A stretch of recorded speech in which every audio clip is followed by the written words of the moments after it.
उसके श्राप से तुम सबको तभी मुक्ति मिल सकती है जब उसे हम स्वयं अपनी इच्छा से बलि चढ़ाएं, वो भी पूरी 21।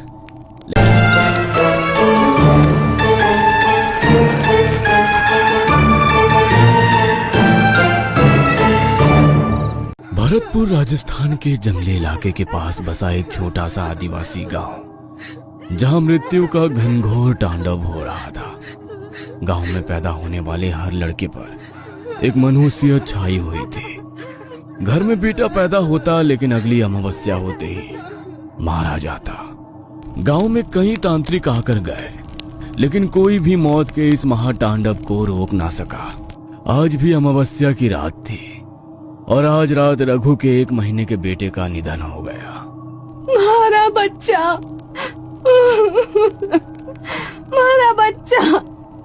मीना का रो रो कर बुरा हाल था, लेकिन सिर्फ वही नहीं, पूरे गांव में सभी शोक में डूबे हुए थे, क्योंकि पिछले 1 महीने में होने वाली ये तीसरी मौत थी। रघु ने अपना दिल कठोर करके अपने 1 महीने के बेटे को एक सफेद कपड़े में लपेटा और गांव के सब आदमियों ने मिलकर शमशान घाट जाकर उसे वहां दफना दिया। पहले मेरा बेटा, फिर राजू का बेटा, और आज ऐसा लगता है जैसे हर अमावस्या को कोई उनकी बलि लेकर जा रहा है। लेकिन कौन? आखिर कब तक चलता रहेगा ये सब? इतने तांत्रिकों को बुलाया, लेकिन कोई कुछ नहीं कर रहा है। इससे पहले कि कोई आगे कुछ बोलता, पीछे से उन्हें किसी की आवाज सुनाई दी। एक तांत्रिक काले रंग के वस्त्र धारण किए, लंबी काली दाढ़ी और हाथ में कमंडल लिए हुए था। उसने गांव वालों की ओर देखा और क्षण के लिए वो मौन हो गया, और फिर अगले ही पल बोला, लौट आई है वो, और सब उसकी रक्त की प्यास बुझा रहे हैं तुम्हारे कुल दीपक। अगर तुम्हें उसके श्राप से छुटकारा नहीं मिला तो एक एक करके तुम सबके घर के कुल दीपक बुझ जाएंगे। अभी भी समय है, संभाल लो सब कुछ, वरना पछतावे के सिवा तुम्हारे साथ कुछ नहीं आएगा। इस गांव की आने वाली पुश्तें मौत का ऐसा तांडव देखेंगी कि पूरे गांव में किसी के घर कोई शोक मनाने वाला भी ना रहेगा। ये आप क्या बोल रहे हैं बाबा? और आपको इन सब बातों के बारे में कैसे पता चला? मैं सब जानता हूँ, और ये भी जानता हूँ कि ये सब क्यों हो रहा है। अपनी तंत्र विद्या से वो सब देख सकता हूँ जो तुम्हारी आंखें और बुद्धि नहीं देख समझ सकती। 1 सदी पहले इस गांव में एक औरत रहती थी। कहने को तो वो औरत थी, लेकिन सीरत से डायन थी। वह कई बार गर्भ से हुई और उसने हर बार एक बेटे को जन्म दिया, लेकिन जन्म के 3 दिन के भीतर ही उसके सारे बेटे मर जाते थे। तब उसने तंत्र मंत्र की विद्या सीखी। वो जब 7वीं बार गर्भ से हुई तो उसने अपने ही होने वाली संतान को दीर्घायु बनाने के लिए गांव के बाकी नवजात बच्चों की बलि देनी शुरू कर दी। वो 8 बच्चों की बलियां दे चुकी थी। उसे 21 बलियां पूरी करनी थी, लेकिन उससे पहले ही गांव वालों को उसका काला सच पता चल गया और उन्होंने उसकी झोपड़ी में आग लगा दी। वो उस आग में झुलस कर मर गई, लेकिन गांव वालों को यह श्राप देकर गई कि 1 सदी के बाद वो फिर लौटेगी और गांव के किसी भी घर का कुल दीपक जिंदा नहीं रहने देगी। वो अपना वंश आगे बढ़ाती, इससे पहले ही गांव वालों के द्वारा जलाकर मारी गई, इसलिए वो किसी और के घर का वंश भी आगे नहीं बढ़ने देगी। ये आप क्या कह रहे हैं बाबा? ऐसे तो पूरे गांव का विनाश हो जाएगा। जब किसी का वंश ही आगे नहीं बढ़ेगा तो धीरे धीरे करके पूरा गांव खत्म हो जाएगा। जब आप हमें इतना सब कुछ बता सकते हैं तो इसका समाधान भी कर सकते हैं। कुछ भी करके हमें श्राप से मुक्ति दिलाइए, हमारे वंश को खत्म होने से रोक लीजिए। यह समस्या जितनी जटिल है, इसका समाधान भी उतना ही मुश्किल है। उसके मुंह से उसका शिकार छीनना है तो उसे रक्त के बदले रक्त देना होगा, बलि के बदले बलि। उसके श्राप से तुम सबको तभी मुक्ति मिल सकती है जब उसे हम स्वयं अपनी इच्छा से बलि चढ़ाएं, वो भी पूरी 21। लेकिन किसी जानवर की नहीं, बल्कि अपनी संतानों की। क्या हम आपसे अपनी संतानों का जीवन बचाने का समाधान पूछ रहे हैं और आप हमें इस दलदल में और गहरा धकेल रहे हो। यहाँ पहले ही गांव के इतने बच्चों की जान जा चुकी है और आप कह रहे हो कि हमें अपनी मर्जी से उन्हें अपने संतानों की 21 बेटों की बलि और चढ़ानी होगी। हम अपने हाथों से उसे अपने बेटों की बलि नहीं चढ़ा सकते। ऐसा सोच भी कैसे सकते हैं आप? मैंने ऐसा नहीं कहा मूर्ख। बेटों को बचाना है, इसलिए उसे बलि बेटों की नहीं दी जाएगी, बल्कि उसकी दी जाएगी जिसका तुम्हारे वंश से कोई लेना देना नहीं, जो तुम्हारे वंश को आगे नहीं बढ़ाएंगी। छोरे की सलामती के लिए छोरी की बलि देनी होगी। जिस दिन गांव से 21 लड़कियों की बलि पूरी हो जाएगी, गांव पर से ये श्राप खुद ब खुद हट जाएगा। इसका यही एक समाधान है। क्या अपने हाथों से अपनी बेटियों की बलि देनी होगी? नहीं नहीं, वो तो सिर्फ उन लड़कों की ही बलि लेके गई है जो नवजात थे। हमारा नवजात बेटा तो खत्म हो गया, तो मैं किसे बचाने के खातिर अपनी बेटी की बलि दूं? हमारे परिवार ने तो अब उससे कोई खतरा ना है। नहीं, चाहे नवजात हो या उससे बड़ा हो, वो किसी को ना छोड़ेगी। अगर बेटों को बचाना है तो किसी को तो बलि पर चढ़ना पड़ेगा ना। फैसला तुम्हारा है।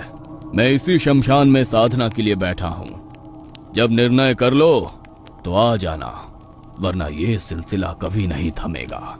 लेकिन हाँ, जो भी निर्णय लेना है अगली अमावस्या से पहले लेना होगा, क्योंकि अगर अगली अमावस्या को उसे लड़की की बलि नहीं मिली तो वो फिर से एक छोरे को ले जाएगी। तांत्रिक बाबा ने शमशान के एक कोने में अपना आसन लगाया और अपनी साधना करने के लिए बैठ गए। उन्होंने गांव वालों को जो बोला वो उस बात को समझ नहीं पा रहे थे कि बेटों को बचाने के लिए बेटियों को बलि पर चढ़ाना होगा, और उसका फैसला भी उन्हें अगली अमावस्या से पहले ही लेना था। सब अपने अपने घर आ गए थे, लेकिन अगली कई रातें यही बात सोच सोच कर किसी को नींद नहीं आ रही थी। एक तो पहले ही गांव में बेटियों से किसी को ज्यादा मोह ना था, ऊपर से जब उन्हें पता चला कि गांव के छोरों के जीवन की डोर इन छोरियों के जीवन से बंधी है, तब से तो वहां के माहौल में और भी नफरत भर गई थी। सालों साल देवी माँ के लिए निर्जला उपवास किए, तब जाकर 5 छोरियों पर एक छोरा जना था।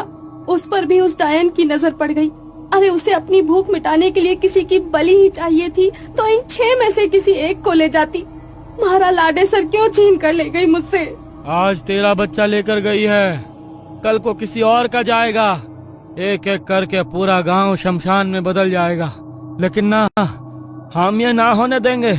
अमावस्या से एक दिन पहले गांव के सभी आदमी चौक में इकट्ठे हुए ताकि एक फैसला ले सकें। अगर तुम सबने अपना फैसला कर लिया है तो बता दो, क्योंकि अगर आज फैसला नहीं लिया तो कल अमावस्या की रात को फिर से किसी के घर का कुल दीपक बुझ जाएगा, और आने वाली हर अमावस्या को ये सिलसिला इसी तरह दोहराया जाएगा। ऐसे तो ये सिलसिला थमने से रहा। इससे तो अच्छा यही है कि हम अपनी बेटियों को बलि चढ़ा दें।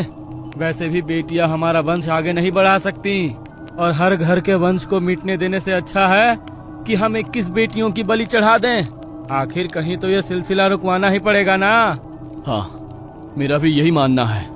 अपने बेटों को बचाने के लिए उन्होंने ये निर्णय लिया कि वो अपनी बेटियों की बलि चढ़ाएंगे। रात गहराई, सब लोग मिलकर शमशान की तरफ गए, जहां तांत्रिक बाबा अपनी साधना में लीन थे। गांव वालों के कदम जैसे ही शमशान में पड़े, तांत्रिक बाबा को उनके आने का अंदेशा हो गया। उन्होंने हाथ जोड़कर अपना जाप रोक दिया और गांव के लोगों को इशारा करके अपने पास बुलाया। ले लिया निर्णय? हाँ बाबा, हम तैयार हैं। अपने बेटों को बचाने के लिए हम उसे अपनी बेटियों की बलि चढ़ाएंगे।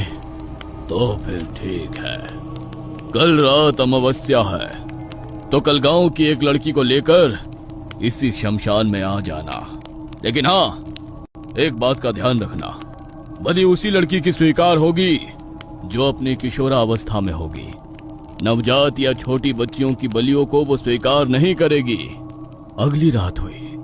गांव के एक आदमी बिरजू के घर कुछ दिन पहले ही बेटे ने जन्म लिया था। उसकी बेटी इसी महीने 13 साल की हुई थी। गली की बाकी बच्चियों के साथ वो आंगन में खेल रही थी तभी बिरजू ने उसे आवाज लगाई। गंगा, जरा बात सुन मेरी। हाँ बोलो बापू, क्या हुआ? चाय पीनी है? मैं अभी बना के लाती हूँ। ना, मने बाहर का एक काम है, तू भी हमारे साथ चल। पर बापू, माँ ने अपनी सहेलियों के साथ खेलना है, हमारा कहीं जाने का मन ना है। आप अकेले चले जाओ ना। अरे थोड़ी देर में वापस आ जाएंगे, चल चल वापस आके खेल लियो। बिरजू ने अपनी बेटी को बातों में बहलाया और उस मासूम सी जान ने अपने पिता पर भरोसा कर लिया। बिरजू ने उसका हाथ पकड़ा और शमशान घाट की ओर चल पड़ा। हम कहाँ जा रहे हैं बापू? चलो ना वापस घर चलते हैं, मने बहुत जोर से भूख लग रही है। अरे तू चिंता मत कर, तने सब खिलाऊंगा। तेरी खातिर एक तोहफा लिया है मैंने, ले इस खातिर अपनी आंखों पे पट्टी बांध ले, रास्ता खत्म होने वाला है। पट्टी नहीं बांधो बापू, माने अंधेरे से डर लगे है। अरे कुछ ना होता छोरी, दिखा। बिरजू ने गंगा को बातों में बहलाया और शमशान घाट के बाहर पहुंचते ही उसने उसकी आंखों पर पट्टी बांध दी। धीरे धीरे कदम रखियो, हाँ बिल्कुल धीरे धीरे। अपने पिता पर भरोसा करके उनका हाथ पकड़कर गंगा ने धीरे धीरे कदम आगे बढ़ाए। बिरजू ने उसे तांत्रिक बाबा के सामने जल रहे यज्ञ कुंड के पास बैठा दिया, जहां तंत्र मंत्र की सामग्री के साथ एक धारदार हथियार भी रखा था। एक बार को तो बिरजू का भी दिल वो धारदार चाकू देखकर दहल उठा, लेकिन अगले ही पल उसने सोचा, ना, तांत्रिक बाबा ने बोला था कि बेटी की बलि मुझे अपनी स्वेच्छा से देनी होगी। मुझे अपने मन को कठोर करना होगा, वरना छोरों की जान भी चली जाएगी और उस डायन को संतोष भी ना मिलेगा और वो फिर खा जाएगी हमारे गांव के छोरों को। बापू, हम कहाँ आ गए? मैं अपनी आँखों से पट्टी निकाल दूं क्या? ना छोरी, अभी ना, बस थोड़ी देर और रुक जा। तांत्रिक बाबा ने वो धारदार चाकू उठाया और बिरजू की सहमति के लिए उसकी तरफ इशारा किया। बिरजू ने हाँ में गर्दन हिलाई और उसी वक्त तांत्रिक बाबा ने यज्ञ कुंड में गंगा को बलि चढ़ा दिया। बिरजू के कपड़ों पर अपनी ही बेटी की खून की छींटें थी। उसकी बेटी की कटी हुई खोपड़ी यज्ञ कुंड में जल रही थी और उसका कटा हुआ धड़ उसके पैरों के सामने गिरा हुआ तड़प रहा था। लेकिन उसकी आंखों में इस बात का दुख नहीं था कि उसने अपनी आंखों के सामने अपनी बेटी को बलि पर चढ़ा दिया है, बल्कि उसकी आंखों में एक अलग ही चमक थी। अब मेरे बेटे को कुछ नहीं होगा ना बाबा? नहीं, अब तेरा बेटा सुरक्षित है, तो अब निश्चिंत हो जा। बिरजू बहुत खुश था कि अब उसके बेटे को कुछ नहीं होगा। वो खिलखिलाता हुआ अपने घर आया। दे दी बलि छोरी की, अब अपने बेटे को कुछ ना होएगा, अब हमारा वंश ना मिटेगा। चलो अच्छा है, कल हवन करा देंगे छोरी के नाम का। मन को छोटा ना करो, वो बड़ी बहन थी छोरों की, उसका फर्ज था उसकी रक्षा करना। अमावस्या की रात को गंगा की बलि देने के बाद उस रात गांव में किसी लड़के की जान नहीं गई, तो सब मान गए कि तांत्रिक बाबा ने उन्हें बिल्कुल सही उपाय बताया है। अब अगली अमावस्या आने वाली थी। गांव में जिसके घर में भी उनकी बेटी किशोरावस्था में थी, वो सभी एक एक करके हर अमावस्या को अपनी बेटी को बलि चढ़ाने के लिए तांत्रिक बाबा के पास लेकर जा रहे थे। एक के बाद एक करके 18 लड़कियों को वो लोग बलि पर चढ़ा चुके थे। बाकी थी अब बस 3।